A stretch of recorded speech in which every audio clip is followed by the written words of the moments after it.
As we celebrate the first anniversary of the BlackNorth Initiative, we're also coming up on the 500th anniversary of John Donne's famous notion that no person is an island.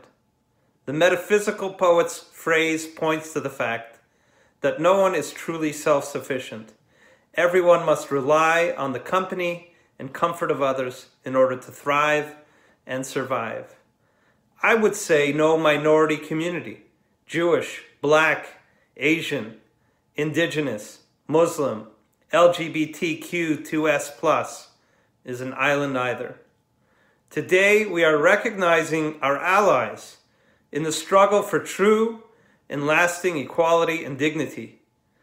As a board member of the BlackNorth Initiative and the board chair of the Raoul Wallenberg Center for Human Rights, I am truly proud to be alongside Wes Hall and his team working to stamp out hate of all forms.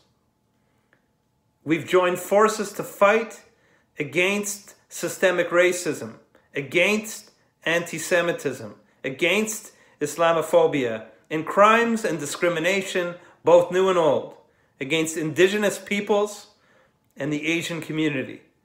Recent events here in Canada and around the world have demonstrated the need for all people of goodwill to band together with a common cause. That common cause is the promotion of tolerance, empathy, and understanding. We've experienced so much heartbreak lately. The London murders of an innocent Muslim family, the discovery of even more evidence of atrocities committed against indigenous peoples, the rise in anti-Asian hate this past year, and we've been seeing an alarming spike in anti-Semitism and hatred aimed at Jews.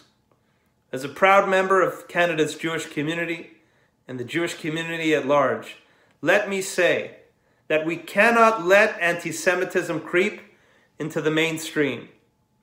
For the first time since the Holocaust, we are indeed seeing the mainstreaming of anti-Semitism in Canada and around the world.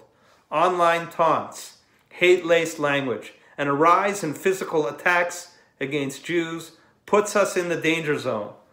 No longer veiled, this anti-Semitism is openly espoused by too many educators, journalists, religious figures, and other influencers. This is a hatred based on untruths and fueled by social media epithets, tropes, and rants. And there are dangerous signs that as this blight slithers around the country, anti-Semitic slurs and untruths will find a home in the cracks of Canada's multicultural society. This simply cannot be tolerated. We need to hear more voices of support for the Jewish community and the eradication of anti-Semitism. My community knows all too well what can happen if citizens remain silent in the face of intolerance. The organization where I serve as board chair, the Raoul Wallenberg Center for Human Rights, is concerned for the human rights of all individuals, be they Uyghurs in China, the Rohingya peoples of Myanmar, political prisoners around the world, or those who are discriminated against in Canada. If left unchecked, anti-Semitism, systemic racism, and all forms of hate will shred the social fabric of Canadian life. If we're divided, racism and hate will continue to grow and fester.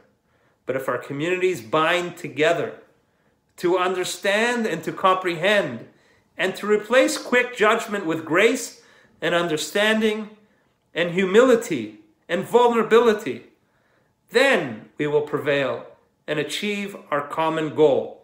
The time is now.